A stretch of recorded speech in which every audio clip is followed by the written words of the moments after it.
तो नमस्कार साथियों, स्वागत है आपके अपने यूट्यूब चैनल स्टडी विथ निमसा में।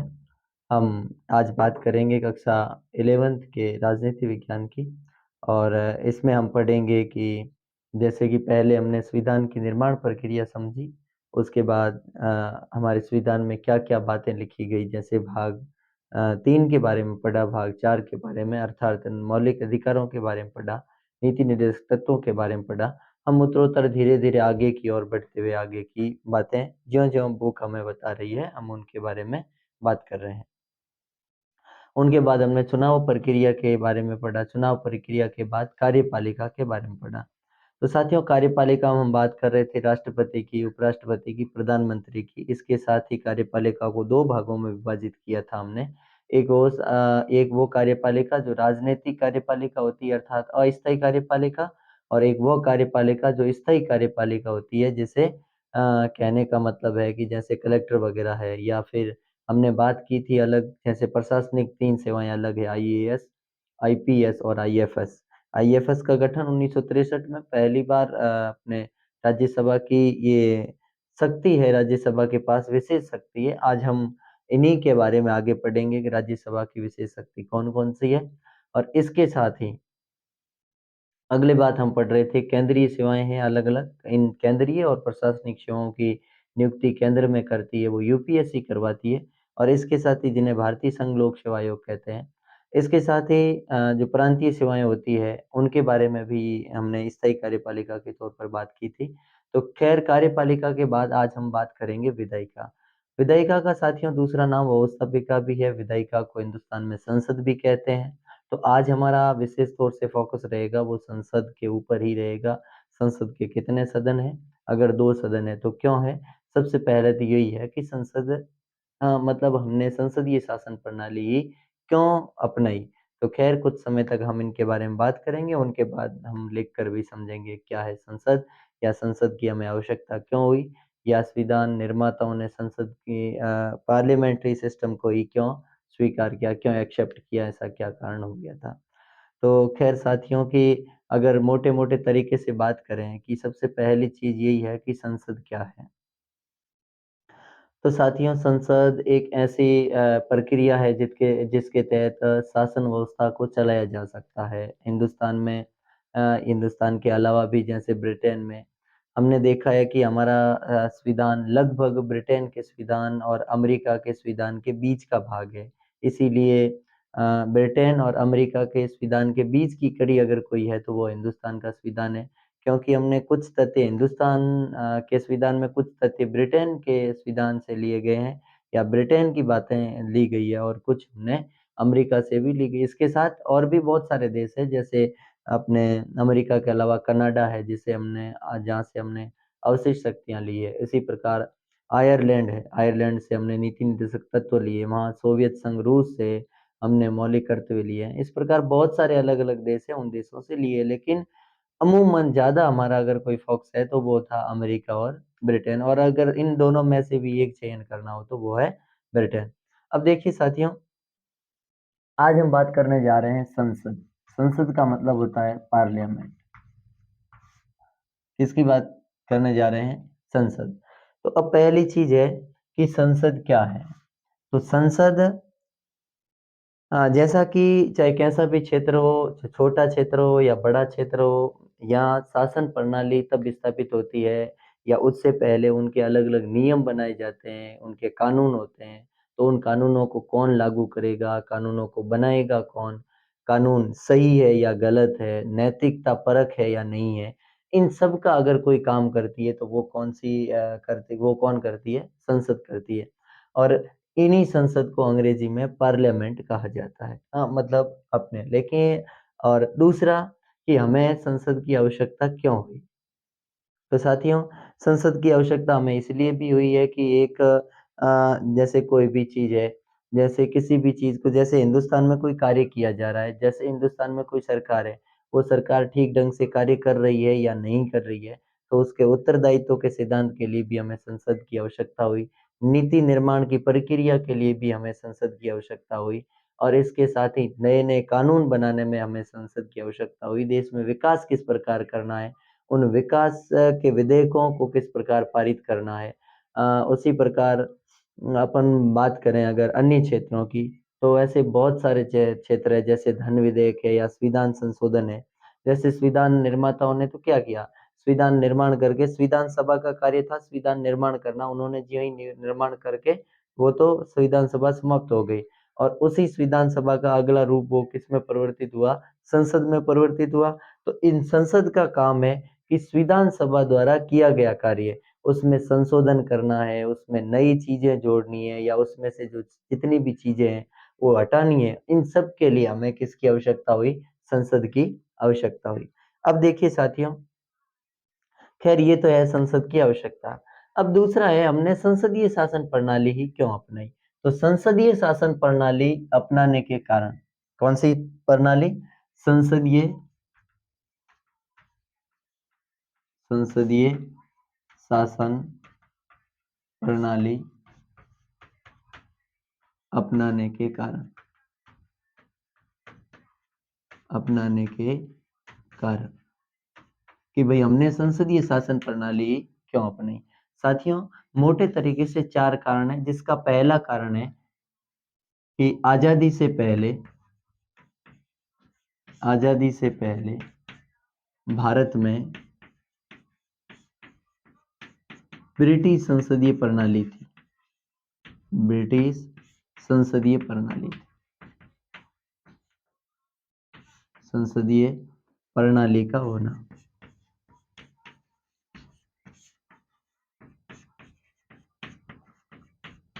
तो पहला क्या है कि आजादी के समय या आजादी से भारत में, आजादी से पहले कह सकते हैं, आजादी से पहले भारत में ब्रिटिश संसदीय प्रणाली थी, यानी कि ब्रिटिश संसदीय प्रणाली का होना।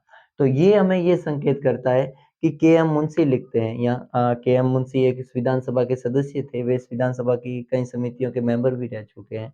तो के एम मुंशी लिखते हैं कि जो लगभग 50 या 60 वर्ष पूर्व से, मतलब आजादी से लगभग 50 या 60 वर्ष पूर्व से हमारे देश में संसदीय शासन प्रणाली थी, वो ब्रिटेन से आई हुई थी। तो उन्होंने कहा है कि इनके बारे में हम जागरूक है, इनमें हमारी कई लोग, नेता लोग काम कर चुके हैं। जैसे कांग्रेस ने प्रांतीय चुनाव में भाग लिया था और चुनाव, मतलब उन्होंने जीत भी हासिल की थी। तो उनको, उनका कहना था कि हमें अनुभव है इन चीजों का। तो एक तो अनुभव के आधार पर उन्होंने कहा कि हमें संसदीय शासन प्रणाली अपनानी चाहिए, क्यों किसी नई व्यवस्था को अपनाया जाए। संसदीय शासन प्रणाली के साथ में एक जो राष्ट्रपति शासन प्रणाली है वो भी थी, उनके बारे में भी विचार था। लेकिन अब दूसरी बात करें कि का उत्तरदायित्व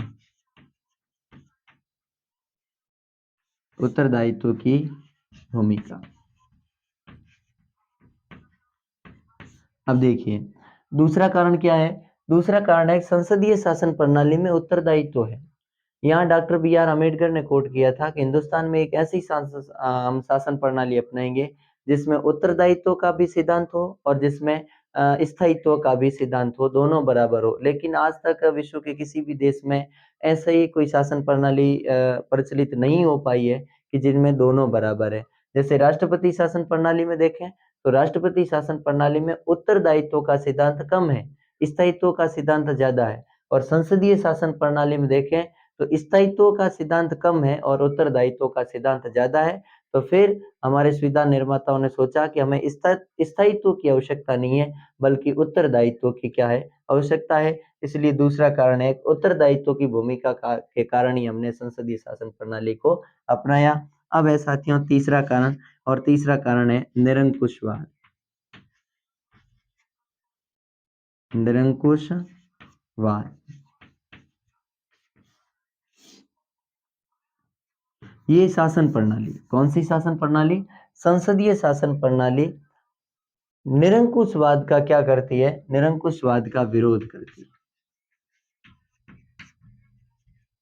निरंकुशवाद का क्या करती है, विरोध करती है। ये प्रत्येक पर अंकुश लगाती है। कल्पना कीजिए जैसे कि हमारे संविधान में, या अगर हमारी सरकार है, वर्तमान की सरकार है, मोदी सरकार है, या कोई गलत नियम या गलत तरीके या कोई ऐसे काम करती है जो जनता के हित में नहीं हो, तो श्योर है कि जो संसद है या जो विधायिका है वो क्या करेगी, इनके खिलाफ या इनके मंत्रियों के खिलाफ, मतलब सरकार के खिलाफ अविश्वास प्रस्ताव ला सकती है।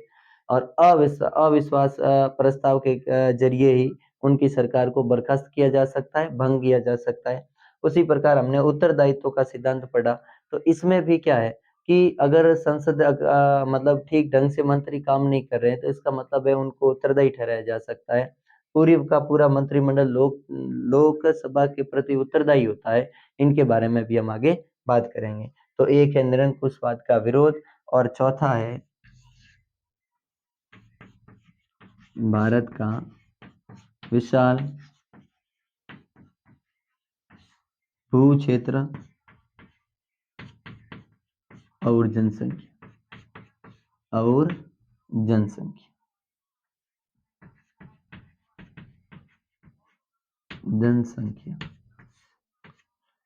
तो चौथा क्या है, भारत का विशाल भू क्षेत्र और जनसंख्या, मतलब भारत की बहुत सारी जनसंख्या है एक तो, और विशाल क्षेत्र है भारत भूमि में भी।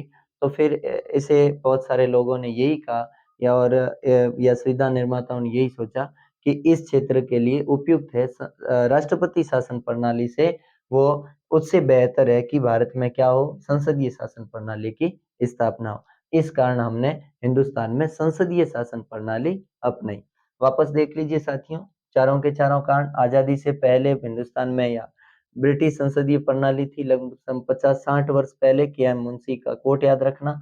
दूसरा, उत्तरदायित्व का सिद्धांत है, इसमें संसदीय शासन प्रणाली में उत्तरदायी ठहराया जा सकता है। स्थायित्व की कमी भले ही हो, लेकिन फिर भी इसमें उत्तरदायित्व अच्छा है।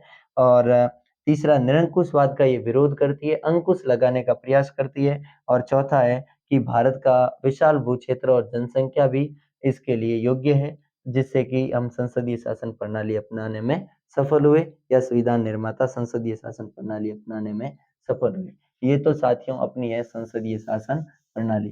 संसदीय शासन प्रणाली के बाद हम बात करेंगे कि हमारी जो शासन व्यवस्था है, या हमारी जो शासन प्रणाली है, या हमारी जो विधायिका है, वो द्विसदनात्मक है। कैसी है साथियों? द्विसदनात्मक। द्विसदनात्मक का मतलब होता है हमारी संसद में दो सदन है, और दो सदन कौन कौन से हैं? एक है लोकसभा और दूसरा है राज्यसभा। तो कभी कभी हमारे सामने विचार आता है कि ऐसा क्या कारण हो गया कि हमें हमारे संसद को दो सदनों में विभक्त करना पड़ा, या दो सदनों वाली संसद क्यों अपनानी पड़ी। तो इनके भी कुछ महत्वपूर्ण तथ्य है। देखिए साथियों, हिंदुस्तान एक बहुत जनसंख्या वाला देश है, मतलब विशाल जनसंख्या वाला देश है। और अगर बड़ा क्षेत्र है, विशाल जनसंख्या है, तो ये तय है कि अगर उनकी विधायिका अगर मजबूत होगी या ज्यादा सदस्यों वाली होगी, तो ये बेहतर है कि ज्यादा सदस्य कम सदस्यों की अपेक्षा किसी भी नीति निर्माण में भूमिका निभाने में अपनी महत्वपूर्ण भूमिका अदा करेंगे, मतलब बेहतर कार्य करने में अपनी महत्वपूर्ण भूमिका अदा करेंगे। नंबर एक, तो तो शासन भारत की विधायिका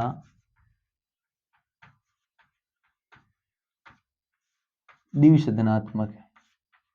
द्विसदनात्मक, भारत की विधायिका कैसी है? द्विसदनात्मक। और दो सदन कौन से हैं? पहला है राज्यसभा, मतलब ऐसे देखें तो मतलब संविधान में पहला राज्यसभा का जिक्र है, और दूसरा है लोकसभा।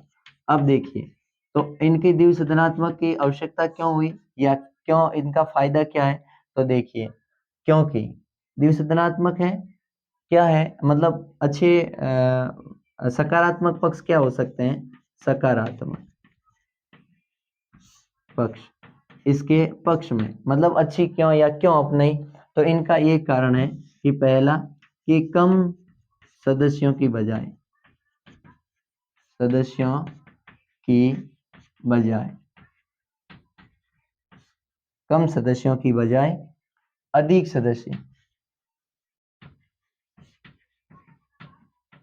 सदस्य नीति निर्माण में नीति निर्माण में अपनी महत्वपूर्ण भूमिका अदा करेंगे। कैसी भूमिका? महत्वपूर्ण भूमिका अदा करेंगे, किसमें? नीति निर्माण में। और दूसरा, अगर कोई भी विधेयक है, कोई भी विधेयक द्विसदनात्मक विधेयक मतलब द्विसदनात्मक संसदीय प्रणाली के कारण पुनर्विचार का, कोई भी विधेयक को पुनर्विचार या कोई भी विधेयक पर, को की जगह पर लिखे तो बेहतर होगा, या कोई भी विधेयक या किसी भी विधेयक पर पुनर्विचार करने का अवसर प्राप्त होता है। क्या प्राप्त होता है? अवसर प्राप्त होता है। ये क्या है साथियों? ये इनके सकारात्मक पक्ष है। नकारात्मक पक्ष या आलोचना करने वाले ये भी कहते हैं कि अगर आप विधायिका को लोकसभा महत्वपूर्ण है तो फिर लोकसभा को ही माने, आप अलग अलग क्यों करें, ये बिना मतलब खर्चीली है या है, ये ऐसे है। इसके साथ ही अगर इनका तीसरा पक्ष देखें तो इससे चुनाव नहीं जीतने वाले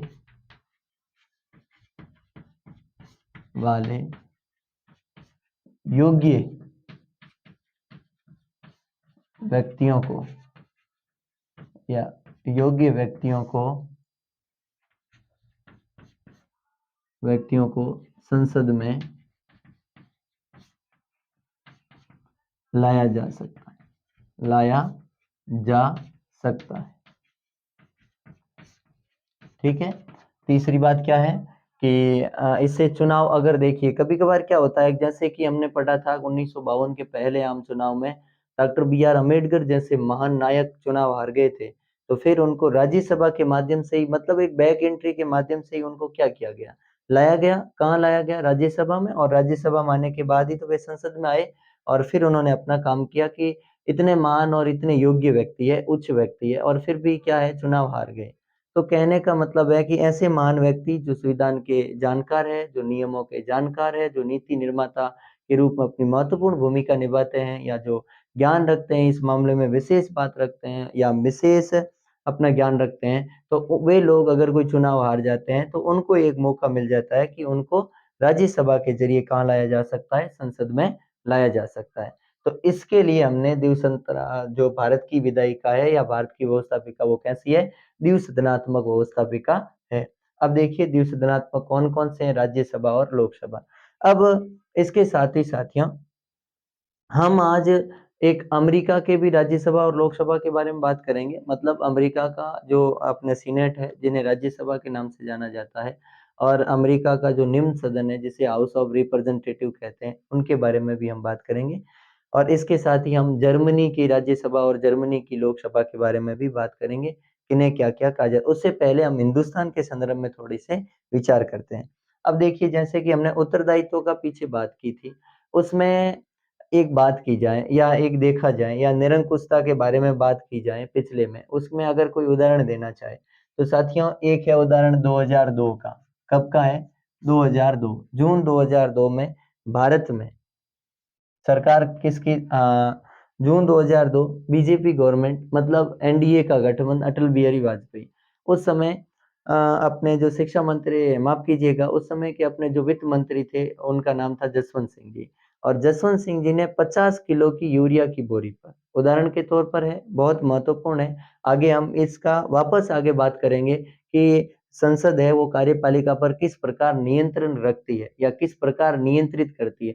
उनका बहुत अच्छा उदाहरण यही है कि 2002 में जसवंत सिंह जी अपने वित्त मंत्री थे, और उन्होंने क्या किया कि 50 किलो यूरिया, प्रत्येक 50 किलो यूरिया पर उन्होंने 12 रुपए और बढ़ा दिए, और जिसके कारण मतलब विपक्ष ने ज्यादा दबाव डाला, और विपक्ष के दबाव के कारण ये बिल पास नहीं हो सका। इसके कारण वित्त मंत्री को वापस लेना पड़ा। तो अगर संसदीय शासन प्रणाली नहीं होती तो ऐसा नहीं होता। दूसरा, 1998 की घटना पढ़ते हैं। उस समय यशवंत सिन्हा देश के वित्त मंत्री थे, और उनके समय में भी कि 1 किलो यूरिया पर 50% मतलब 50 पैसे बढ़ाए गए। प्रत्येक किलो यूरिया पर, प्रति 1 केजी यूरिया पर 50 पैसे रेट बढ़ाई गई। इसका भी विपक्ष ने क्या किया? विरोध किया। बहुत सारे लोगों ने सदन का बहिर्गमन कर दिया।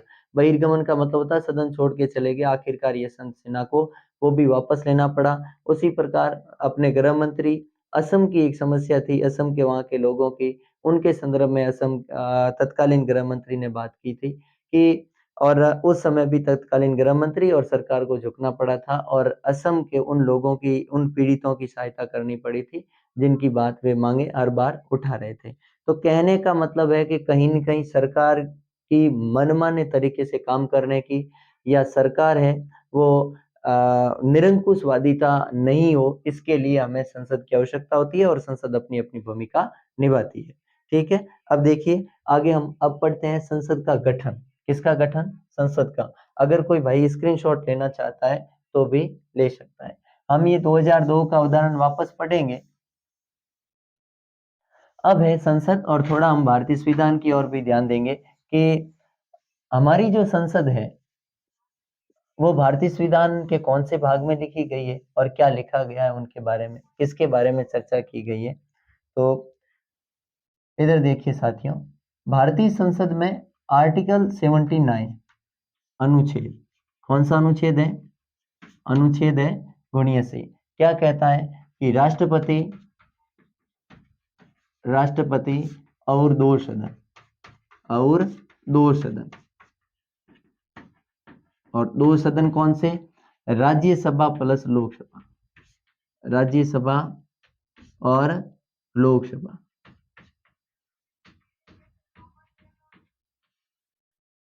ठीक है, मिलकर संसद का निर्माण करें।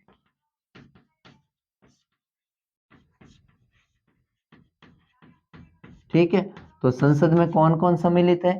तो याद रखिए, सबसे महत्वपूर्ण है, आपको ऑप्शन में पूछ लिया जाएगा निम्न में से संसद में कौन सम्मिलित नहीं है, और उसमें पहला पूछ लिया राष्ट्रपति, दूसरा पूछ लिया राज्यसभा, और तीसरा पूछ लिया लोकसभा, और चौथा पूछ लिया उपराष्ट्रपति। तो कौन सम्मिलित नहीं है? उपराष्ट्रपति सम्मिलित नहीं है साथियों। तो याद रखना, हम क्या करते हैं, संसद का नाम आते ही राष्ट्रपति को भूल जाते हैं, हम ही राज्यसभा और लोकसभा को याद करते हैं। भले ही राज्यसभा या लोकसभा में से राष्ट्रपति सदस्य नहीं होता है, लेकिन विधायिका में सबसे महत्वपूर्ण भूमिका किसकी होती है? राष्ट्रपति की।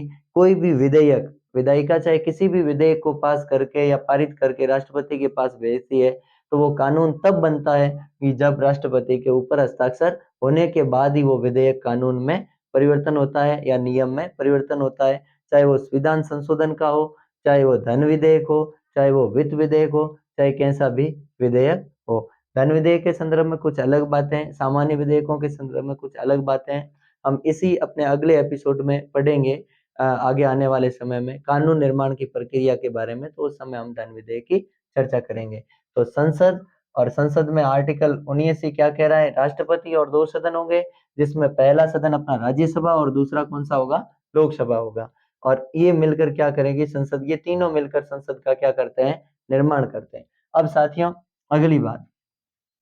अगली बात है अनुच्छेद 80। अनुच्छेद 80, और अनुच्छेद 80 किसकी बात करता है? राज्यसभा की। किसकी बात करता है? राज्यसभा। इसके साथ ही आर्टिकल 81 लोकसभा की बात करता है। किसकी बात करता है? लोकसभा की। और इसके साथ ही आर्टिकल 82 बात करता है, वो करता है आपके जो परिसीमन आयोग की स्थापना की जाती है, या परिसीमन का गठन किया जाता है राष्ट्रपति के द्वारा, परिसीमन आयोग। ठीक है, तो वापस देख लीजिए, आर्टिकल 79 में लिखा है राष्ट्रपति और दो सदन। कौन कौन से दो सदन? राज्यसभा और लोकसभा मिलकर संसद का निर्माण करेंगे। और अनुच्छेद 80 में लिखा राज्यसभा के बारे में, और अनुच्छेद 81 में लिखा है लोकसभा, और आर्टिकल 82 में लिखा है परिसीमन। साथियों, ये तो बात है यहाँ तक। अब हम बात करेंगे राज्यसभा की। किनकी बात करेंगे? राज्यसभा। और राज्यसभा की बात करते वक्त हम ये भी देखेंगे, इससे पहले थोड़ा सा ये बेहतर रहेगा कि आप भी समझ लें कि हिंदुस्तान में उच्च सदन कौन सा है और निम्न सदन कौन सा है, और इसके साथ ही अन्य देशों में भी निम्न सदन कौन सा। हम यहाँ 3 देशों की बात कर रहे हैं। कितने देशों की? 3 देशों की। मैं यहाँ लिख रहा हूँ उच्च सदन। मुझे याद आ रहा है कि ये पिछली बार ही अपने आरपीएससी ने फर्स्ट ग्रेड राजनीति विज्ञान में व्याख्याता परीक्षा में पूछा था, उच्च सदन, और एक लिख रहा हूं निम्न सदन। निम्न सदन। अब देखिए, सबसे पहले भारत में भारत में उच्च सदन कौन है? राज्यसभा। भारत में उच्च सदन कौन सा है? राज्यसभा है। ठीक है, और निम्न सदन कौन सा है? लोकसभा। निम्न सदन कौन सा है? लोकसभा। उसी प्रकार ब्रिटेन की बात करें, कौन से देश? ब्रिटेन या इंग्लैंड की। हाँ, मैं यहाँ ई लिख देता हूँ, आप समझ लेना। ब्रिटेन में house of Commons, house of, एक होता है हाउस ऑफ कॉमन्स और एक होता है हाउस ऑफ लॉर्ड्स। तो ब्रिटेन में उच्च सदन है हाउस ऑफ लॉर्ड्स, ठीक है, और निम्न सदन है वो है house of Commons, house of Commons.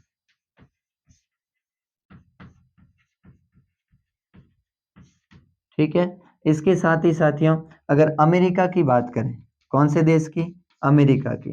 तो अमेरिका में संयुक्त राज्य अमेरिका की बात कर रहे हैं। अमेरिका में जो उच्च सदन है वो है सीनेट। कौन सा है? सीनेट। और निम्न सदन की बात करें तो वो है house of representative, house of representative, representative, house of representative निम्न सदन है कहाँ का है? अमेरिका का। और इसके साथ ही एक बात करें हम जर्मनी की, कौन से देश की? जर्मनी की। तो जर्मनी, जर्मनी का जो निम्न सदन है वो है आपके बंदूसरेट। कौन सा है? बंदूसरेट। और जो मतलब उच्च सदन है वो बंदूसरेट है, और जो निम्न सदन है वो है बंदू स्टेट, बंदू स्टेट। ये भी याद रखना साथियों। इसके साथ ही बंदूसरेट का नाम है फेडरल, फेडरल काउंसिल,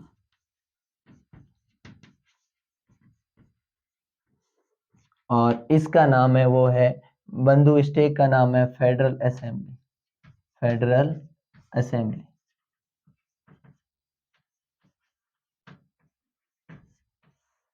ठीक है, और अगर फिर भी हिंदी में और याद करना चाहो तो ये है संघीय परिषद और ये है आपके संघीय सभा। ठीक है, अब देखिएगा वापस एक बार, भारत में उच्च सदन को क्या कहा जाता है? राज्यसभा, और निम्न सदन को कहा जाता है लोकसभा। वापस ब्रिटेन या इंग्लैंड में उच्च सदन को कहा जाता है हाउस ऑफ लॉर्ड्स, और निम्न सदन को कहा जाता है हाउस ऑफ कॉमन्स। अमेरिका में उच्च सदन को कहा जाता है सीनेट, और निम्न सदन को कहा जाता है हाउस ऑफ रिप्रेजेंटेटिव।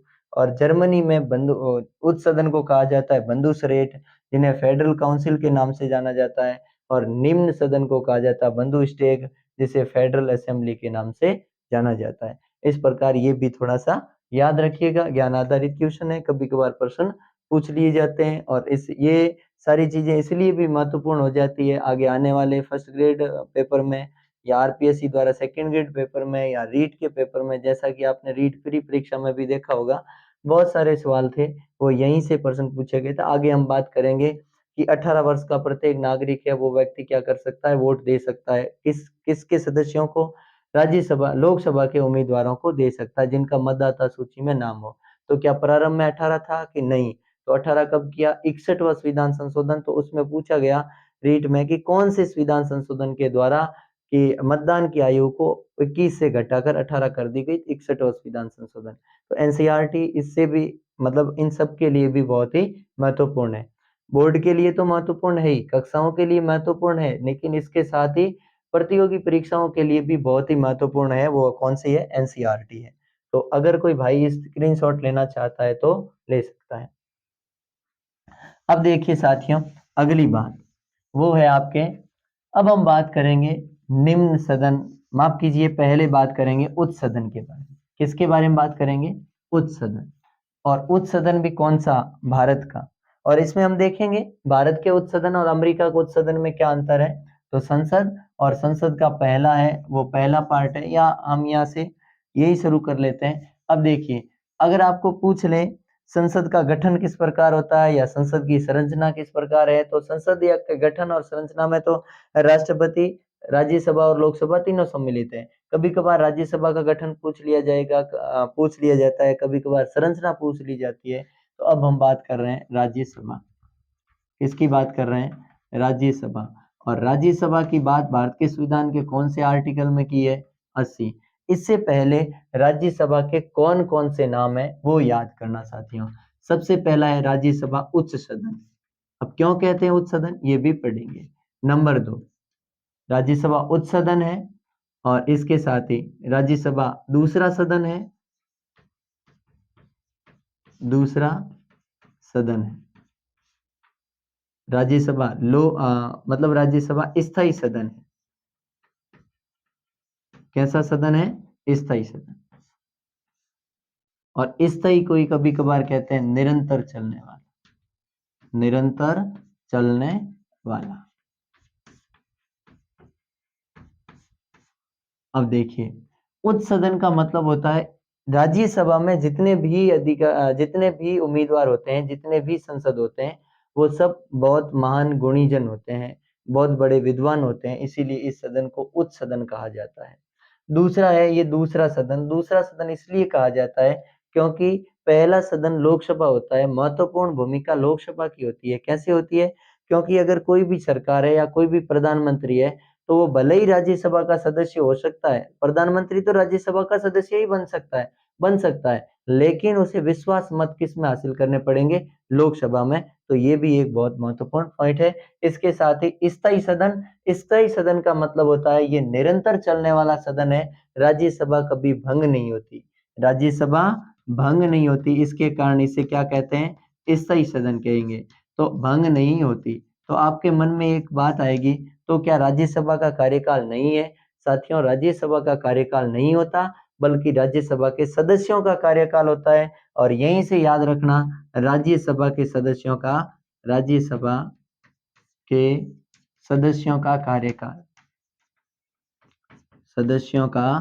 कार्यकाल। और राज्यसभा के सदस्यों का कार्यकाल कितना होता है? 6 वर्ष। कितने वर्ष होता है? 6 वर्ष। तो यहीं से एक बात याद करना साथियों, राज्यसभा के सदस्यों का कार्यकाल कितना होता है? 6 वर्ष। अब आपके मन में एक विचार आएगा, तो क्या 6 वर्ष के बाद सभी सदस्यों को एक साथ मतलब उनका कार्यकाल पूर्ण होने के बाद हटा देंगे, या उनको पूरा कार्यकाल पूरा होते ही सेवानिवृत्त कर देंगे? ऐसा नहीं है। प्रत्येक 2 साल बाद, कितने साल बाद? प्रत्येक 2 वर्ष बाद, 2 वर्ष बाद एक तिहाई सदस्य क्या होंगे? सेवानिवृत्त होंगे। और इनका चुनाव वापस कौन कराता है? सेवानिवृत्त सदस्यों का वो चुनाव आयोग करवाता है। कौन करवाता है? चुनाव आयोग। अब देखिए राज्यसभा का कोई कार्यकाल नहीं होता है, क्योंकि राज्यसभा कभी भंग नहीं होती। राज्यसभा के सदस्यों का कार्यकाल कितने वर्ष होता है? 6 वर्ष। इसके साथ ही प्रत्येक 2 वर्ष बाद एक तिहाई सदस्यों का क्या कर लिया जाता है? सेवानिवृत्त।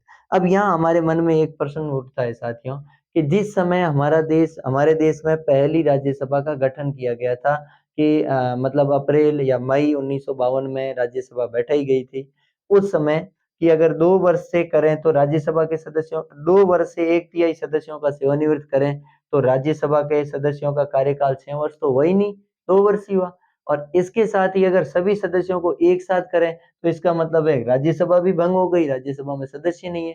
तो फिर क्या बात की गई कि 2 वर्षों के बाद, कितने वर्षों के बाद? 2 वर्षों के बाद एक तिहाई सदस्यों को क्या कर लिया गया? सेवानिवृत्त। और ये कहा गया कि जिन सदस्यों को सेवानिवृत्त किया जाएगा उन्हीं सदस्यों को पुनः चुन लिया जाएगा। तो उसके बाद ये धीरे धीरे लगातार, समस्या कब थी? 1952 में बनी थी, तो 54 अपने 56 और अपने 58 में आते आते तो ये बात बैठ भी गई थी। मतलब 6 वर्ष पूरे होने लगे थे, उसके बाद लगातार निरंतर चल रही है। क्या चल रही है? राज्यसभा का कार्यकाल, या राज्यसभा के सदस्यों का कार्यकाल, राज्यसभा क्या है? चल रही है। अब देखिए साथियों, ये तो अपने राज्यसभा को उच्च सदन अन्य नाम है राज्यसभा के। इसके साथ ही अब राज्यसभा में सदस्यों की संख्या कितनी है? राज्यसभा सदस्यों की संख्या,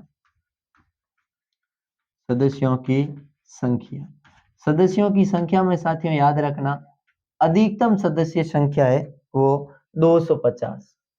250। और 250 क्या है? अधिकतम। अधिकतम कितनी होगी? 250। उसके साथ ही वर्तमान में कितनी है? वर्तमान में है 245। कितनी सदस्य संख्या है? 245। 245 में राज्य क्षेत्रों से तो है आपके 229, ठीक है। संघ क्षेत्रों से है 3, कितनी है? आपने माफ कीजिएगा 4। और वो कौन कौन से संघ क्षेत्र है जिनसे 4 है? तो उसमें साथियों याद रखना, एक तो अपना है दिल्ली, दिल्ली राजधानी क्षेत्र, एक अपने याद रखना पुडुचेरी, और एक आपने याद रखना जम्मू कश्मीर। कौन सा है? जम्मू कश्मीर। पहले राज्य जम्मू कश्मीर क्या था? एक प्रकार के राज्य था, वर्तमान में राज्य नहीं है। जैसा कि आप सब जानते हो, वर्तमान में जम्मू कश्मीर एक यूटी है, यूनियन टेरिटरी है, मतलब संघ शासित प्रदेश है। तो वापस देख लीजिए। और 12 क्या करता है? मनोनीत। तो मनोनीत कितने करता है? 12 मनोनीत। और मनोनीत कौन करते हैं? 12 सदस्य। मनोनीत कौन करते हैं? तो मनोनीत करते हैं राष्ट्रपति। मनोनीत कौन करते हैं? राष्ट्रपति। राष्ट्रपति क्या करते हैं? मनोनीत करते हैं। किसके आधार पर करते हैं? वो करते हैं आपके मनोनीत किसके? कला, साहित्य, विज्ञान, समाज सेवा। कला, साहित्य, विज्ञान, समाज सेवा। विज्ञान, समाज सेवा, ये 4 बातें लिखी गई। ठीक है। वापस देखिएगा साथियों कि राज्यसभा के सदस्यों की संख्या है वो 250 अधिकतम हो सकती है, इससे ज्यादा नहीं होगी। वर्तमान में 245 सदस्य है। इन 245 में से 229 सदस्य राज्यों से है, जितने भी राज्य है, और संघ से है वो 4 सदस्य है, और संघ से संघ केंद्र शासित प्रदेश है, मतलब जो केंद्र शासित प्रदेश है वहां से। संघ का मतलब यहाँ संघ शासित प्रदेश लिख देना ताकि आप कंफ्यूज नहीं होंगे, शासित प्रदेश। और संघ शासित प्रदेशों से कितने हैं अपने? 4 हैं। और कौन? दिल्ली से, पुडुचेरी और जम्मू कश्मीर, क्योंकि बाकी की जनसंख्या बहुत कम है। मनोनीत सदस्य है वो कितने हैं? 12। और मनोनीत कौन करता है? राष्ट्रपति करता है। और किन किन क्षेत्रों के आधार पर करता है? तो याद रखिएगा साथियों, सबसे पहले कला, दूसरा साहित्य, तीसरा विज्ञान, और चौथा है समाज सेवा। ये 11वीं की एनसीईआरटी में यही लिखा एम लक्ष्मीकांत द्वारा, जो एम लक्ष्मीकांत की बुक है उनमें भी यही लिखा गया। पिछली बार आरपीएससी की परीक्षा में पूछा गया था कि निम्न में से मतलब सही क्रम छांटिए। इसमें ये लिखा था, पहले ऑप्शन में कला, साहित्य, विज्ञान, समाज सेवा, दूसरे में लिखा था साहित्य, कला, विज्ञान, समाज सेवा, और तीसरे में लिखा था विज्ञान, साहित्य, कला, समाज सेवा, और चौथे में लिखा था कि कला, विज्ञान, साहित्य और समाज सेवा। तो क्रम सही कौन सा है? कला, साहित्य, विज्ञान और समाज सेवा। तो ये भी थोड़ा सा क्या करना है साथ में ध्यान रखना है। अब देखिए कि अब जो हमारी राज्यसभा है, क्या हमारे देश में राज्यसभा के सभी राज्यों से समान प्रतिनिधित्व है? नहीं साथियों, ऐसा नहीं है। अब हम यहाँ अमेरिका का उदाहरण लेंगे। किसका लेंगे उदाहरण? अमेरिका का। अमेरिका का जो उच्च सदन है जिनका नाम है सीनेट। अमेरिका के उच्च सदन सीनेट में पहले याद करिए कि अमेरिका में 50 राज्य हैं। कितने राज्य? 50। और प्रत्येक राज्य से सीनेट में 2 सदस्य जाते हैं, अर्थात 100 सदस्य है वहां सीनेट के। वहां जनसंख्या के आधार पर या जनसंख्या के अनुपात में सदस्य नहीं जाते। इसके साथ ही वही सदस्यों की संख्या, सीनेट भी उच्च सदन है और स्थायी सदन है। कैसा सदन है? स्थायी। और सीनेट के सदस्यों का कार्यकाल भी 6 वर्ष का होता है। कितने वर्ष का? 6 वर्ष का। लेकिन सीनेट में एक भी सदस्य मनोनीत नहीं होता। हमारे देश की राज्यसभा में 12 सदस्य मनोनीत होते हैं। कौन करता है? राष्ट्रपति करता है। किन के आधार पर करता है? कला, साहित्य, विज्ञान, समाज सेवा, इनके आधार पर करता है। इसके साथ ही साथियों, हमारे देश में जिस क्षेत्र में ज्यादा जनसंख्या है या जिस राज्य में ज्यादा जनसंख्या है उसमें से ज्यादा लोग हैं, मतलब जाते हैं राज्यसभा से, और जिसमें कम है उनमें से कम जाते हैं। इससे पहले हमने अपने पिछले पाठ में इनकी चुनाव प्रणाली के बारे में पढ़ा था कि राज्यसभा की चुनाव प्रणाली या राज्यसभा के सदस्यों को वोट कौन देगा? राज्य विधानसभा के निर्वाचित सदस्य, मतलब राज्य विधानसभा के सदस्य इनको क्या देंगे? वोट देंगे। उनके सूत्र के बारे में भी हमने देखा कि उनके वोटों की वरीयता क्रम के अनुसार कैसा होगा। एक याद रखना, 2003 से पहले राज्यसभा सदस्यों का जो मत होते थे वो समानुपातिक एकल संक्रमणीय गुप्त मतदान प्रणाली के द्वारा होते थे, लेकिन 2003 के बाद गुप्त की जगह खुली मतदान प्रणाली कर दी, क्योंकि इससे गुप्त मतदान प्रणाली से भ्रष्टाचार की आकांक्षाएं ज्यादा दिखाई दे रही थी। अब देखिए साथियों, जो हम बात कर रहे हैं अब उदाहरण के लिए कि 245 तो जनसंख्या के आधार पर वर्तमान में अगर बात करें, वर्तमान में, और कहाँ की बात करें? यूपी की। और यूपी की जनसंख्या मान लो 19 करोड़ है। कितने करोड़ है? 19 करोड़ है। और इन 19 करोड़ जनसंख्या में तो यूपी से 31 राज्यसभा सदस्य हैं। कितने सदस्य हैं? 31 हैं। वहीं राजस्थान में 8 करोड़ है, मतलब 8 या 9 करोड़ वर्तमान में जनसंख्या है राजस्थान की। तो राजस्थान में से याद रखना अपना राज्य भी राजस्थान है, तो राजस्थान से कितने हैं? 10 सदस्य। वहीं गुजरात से भी 10 सदस्य है। तो वहीं त्रिपुरा में कितने सदस्य है? त्रिपुरा से राज्यसभा का 1 सदस्य है। त्रिपुरा से कितना सदस्य है? 1 सदस्य। तो त्रिपुरा में जनसंख्या कम है तो वहां से कम, और यहाँ अपने राजस्थान में उससे त्रिपुरा से थोड़ा अधिक है तो वहाँ 10 सदस्य है, और यूपी में सर्वाधिक है तो सर्वाधिक है 31 सदस्य। तो राज्यसभा के बारे में आर्टिकल 80 में बात की गई है। राज्यसभा उच्च सदन कहलाता है, दूसरा सदन कहलाता है, स्थायी सदन कहलाता है, निरंतर चलने वाली सभा है, कभी भंग नहीं होती, इसीलिए इन्हें स्थायी सदन कहते हैं। राज्यसभा के सदस्यों का कार्यकाल 6 वर्ष होता है। अब राज्यसभा का एक सभापति होता है और एक राज्यसभा का उपसभापति होता है। राज्यसभा का सभापति हमेशा राज्यसभा का सदस्य नहीं होता है। और राज्यसभा का सभापति के बारे में बात की गई आर्टिकल 89, हम आगे कभी पढ़ेंगे। आर्टिकल 89 में राज्यसभा सभापति और उपसभापति की बात की गई है। और उपसभापति हमेशा राज्यसभा का सभापति राज्यसभा का सदस्य होता है। तो कभी कभार प्रश्न पूछा जाता है कि वह कि व्यक्ति जो सदन की अध्यक्षता करता है लेकिन उस सदन की या उस सदन का सदस्य नहीं होता है, तो वो सदन कौन सा है? राज्यसभा। राज्यसभा का अध्यक्ष होता है वो हमेशा, या राज्यसभा का सभापति होता है वो हमेशा उपराष्ट्रपति होता है। और हमने पढ़ा है कि उपराष्ट्रपति राज्यसभा का सदस्य नहीं होता है। ठीक है साथियों, अब इसके साथ ही अब राज्यसभा की विशेष शक्तियां कौन सी है? हम सभी शक्तियों के बारे में नहीं पढ़ेंगे, हम संसद की शक्तियों के बारे में पढ़ेंगे या संसद के कार्यों के बारे में पढ़ेंगे, विशेषाधिकारों के बारे में पढ़ेंगे, जिसमें लोकसभा और राज्यसभा दोनों सम्मिलित होगी। लेकिन विशेषाधिकार कौन से हैं? विशेष शक्तियां किनकी? राज्यसभा की। विशेष शक्तियों में हम आज 2 या 3 शक्तियों के बारे में बात करेंगे। सबसे पहले बात करेंगे अनुच्छेद 312। कौन सी? अनुच्छेद 312। और अनुच्छेद 312 में क्या है कि प्रशासनिक सेवाओं का सर्जन, प्रशासनिक सेवाओं का सर्जन,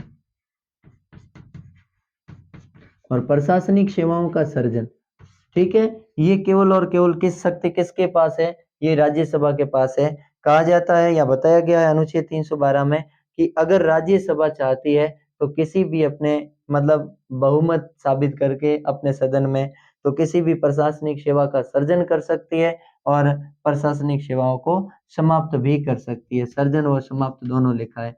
क्या इस शक्ति का प्रयोग किया है राज्यसभा सदस्य इन्होंने मतलब अपने राज्यसभा ने? बिल्कुल किया है, 1963 में। कब किया? 1963 में। और एक IFS नई सर्विस प्रशासनिक सेवा शुरू की थी, इंडियन फॉरेस्ट सर्विस, भारतीय वन सेवा। ठीक है, वर्तमान में 3 है प्रशासनिक सेवाएं। एक तो पहला तो ये सख्त विशेषाधिकार किसके पास है? राज्यसभा के पास। दूसरा है वो ये अपना पहला विशेषाधिकार है। और दूसरा विशेषाधिकार कौन सा है? वो अनुच्छेद है 249।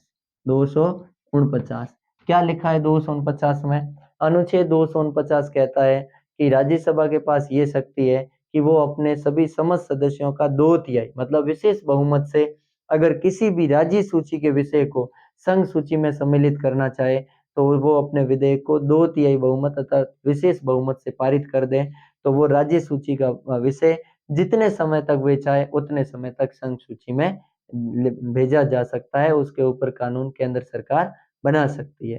ठीक है, ये। और तीसरा कि राज्यसभा ही राज्य सूची के विषयों पर बात करेगी। ये कहने का मतलब है ये राज्यों का प्रतिनिधित्व करती है, इसके लिए राज्यसभा कहते हैं। पहले इन्हें प्रांतीय सभा के नाम से जाना जाता था या प्रांतीय परिषद के नाम से जाना जाता था। 1954 में इसे राज्यसभा नाम कर दिया गया।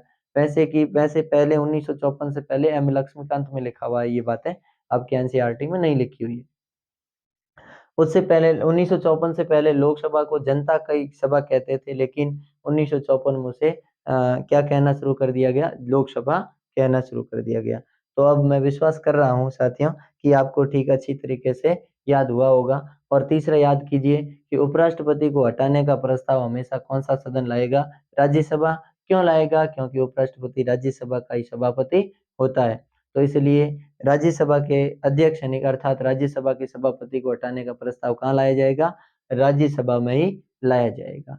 ठीक है साथियों, तो ये अपना है कि किसके बारे में? राज्यसभा के बारे में।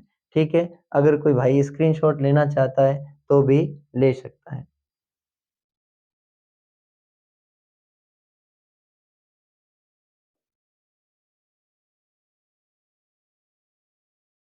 तो ये तो अपना है राज्यसभा। अब राज्यसभा सभा के बात है वो है लोकसभा के बारे में। अब जैसा कि यही लिखा हुआ है कि उच्च सदन है राज्यसभा तो निम्न सदन है लोकसभा, दूसरा सदन है राज्यसभा तो पहला सदन है लोकसभा, स्थायी सदन है राज्यसभा तो अस्थायी सदन है लोकसभा। इसके विपरीत है, बाकी कुछ नहीं। लोकसभा भंग होती है। लोकसभा राज्यसभा का कार्यकाल 6 वर्ष का होता है। राज्यसभा के सदस्यों का कार्यकाल 6 वर्ष का होता है। लोकसभा के सदस्यों का कार्यकाल 5 वर्ष का होता है, इससे पहले भी, और लोकसभा समय से पहले भी भंग हो सकती है। लोकसभा का कार्यकाल होता है 5 वर्ष का। इसके साथ ही विशेष शक्तियां लोकसभा के पास होती है क्योंकि धन विधेयक केवल और केवल लोकसभा में लाया जाता है। संयुक्त बैठक बुलाई जाती है आर्टिकल 108 के तहत। तो उस संयुक्त बैठक में विशेषाधिकार या सबसे महत्वपूर्ण या निर्णय किसके पक्ष में आता है? लोकसभा के पक्ष में आता है। और इनकी अगर राज्यसभा के विशेषाधिकार की और बात करें तो उनमें ये बात की जा सकती है, कोई भी संविधान संशोधन विधेयक है तो वो राज्यसभा जब तक पारित नहीं करती है तब तक वो पारित होगा नहीं। ठीक है, इनके बारे में भी हम आगे जिक्र करेंगे। अब देखिए, इसके साथ ही अपने लोकसभा में सर्वाधिक अगर कोई उम्मीदवार है वो जनसंख्या के आधार पर उत्तर प्रदेश से है। कितने हैं? 80 उम्मीदवार है। और वहीं राजस्थान की बात करें तो राजस्थान में लोकसभा के कितने हैं? 25 है। उसी प्रकार भिन्न-भिन्न क्षेत्रों में अलग-अलग है। सदस्य की संख्या के बारे में बात करें तो लोकसभा में सदस्य संख्या है वो है 250 की बजाय वहाँ है अपने पहले थी 552, लेकिन 104वां संविधान संशोधन किया गया। उसके तहत जो आंग्ल भारतीय 2 नियुक्ति मनोनीत करने थे राष्ट्रपति वो कम कर दिए, इसके लिए 500 कितनी 50 अधिकतम वर्तमान में है वो कितनी है?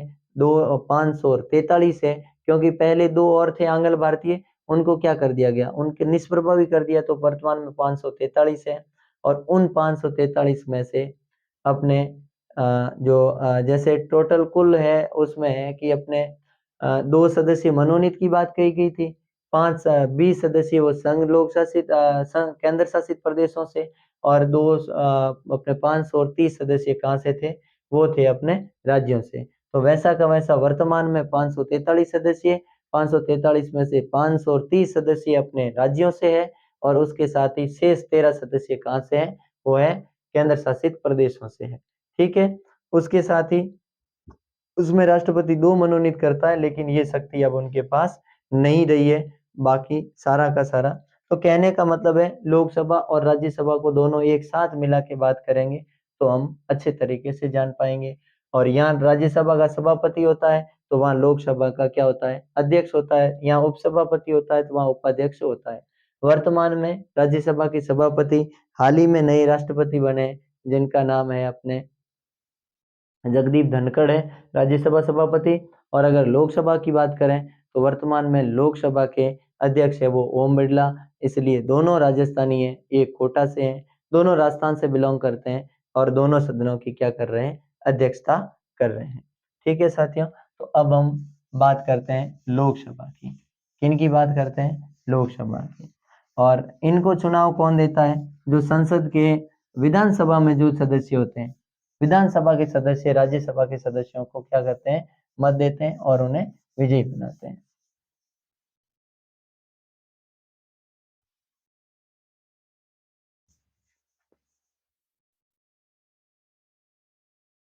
अब अगली बात है साथियों, वो है अपन लोकसभा। इनकी करेंगे हम लोकसभा की। लोकसभा और लोकसभा लोकसभा आर्टिकल है 81। कौन सा अनुच्छेद है? 81। लोक से नाम, इसका मतलब लोगों की सभा, लोगों की सभा। ठीक है, ये उपनाम है, बहुत सारे लोग हैं। लोकप्रिय सदन, कैसा सदन? लोकप्रिय सदन। इसके साथ ही भावनाओं की सभा, कैसी सभा? भावनाओं की सभा। 545 व्यक्ति होते हैं, तो इसका मतलब भावना तो अलग अलग व्यक्ति की होती है। भावना की सभा। अस्थायी सदन, कैसा सदन? अस्थायी सदन। और इसके साथ ही और कौन सा है? निम्न सदन।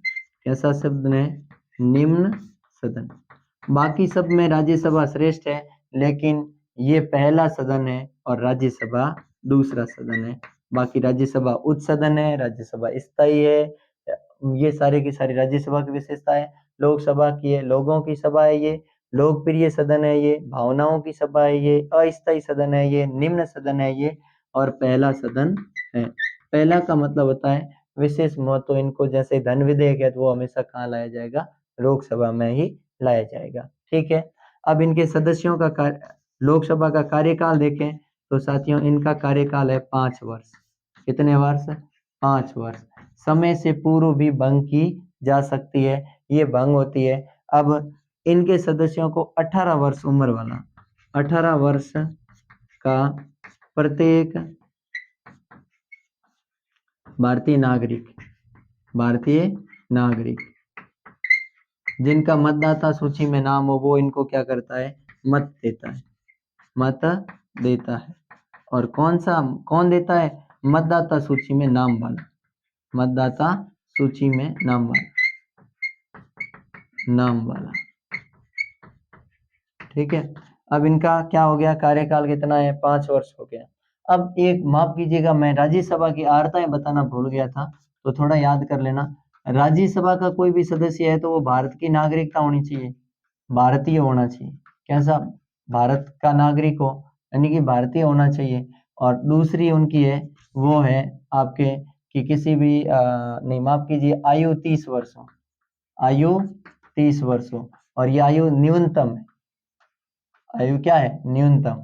और उसके साथ ही कोई भी लाभ के पद पर आसीन नहीं होना चाहिए।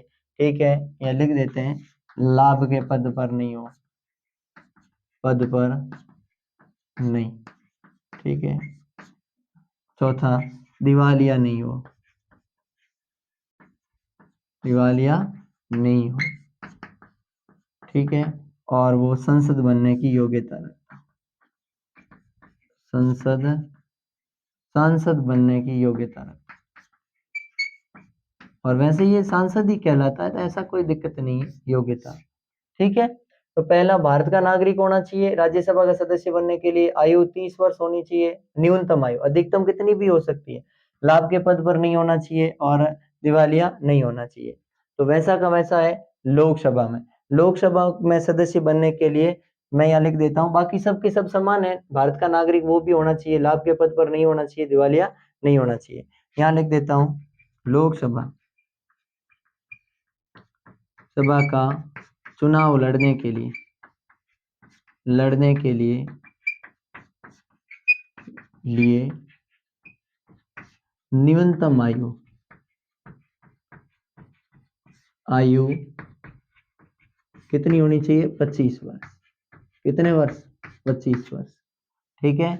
लोकसभा का अध्यक्ष होता है, लोकसभा का अध्यक्ष होता है। कौन होता है? अध्यक्ष। और लोकसभा का अध्यक्ष और उपाध्यक्ष होगा, ये बात कौन करता है? कौन सा आर्टिकल है? आर्टिकल 93। कौन सा आर्टिकल है? आर्टिकल 93। अब यहाँ है सदस्य संख्या। और सदस्य संख्या में साथियों याद रखिएगा, अधिकतम वर्तमान में 550 अधिकतम है। ठीक है। अधिकतम है 550 और 543 है वो वर्तमान है। वो किस में है? वर्तमान में। ठीक है। लिख देना, 2 आंग्ल भारतीय। कौन मनोनीत करता है? राष्ट्रपति करता था, अब नहीं, राष्ट्रपति। ठीक है। लेकिन नोट करके याद रख लेना कि 2019 कौन सा संविधान संशोधन? अपने 104वां संविधान संशोधन। और इसके तहत आर्टिकल 331 में ही तो लिखा था 2 आंग्ल भारतीय। ठीक है।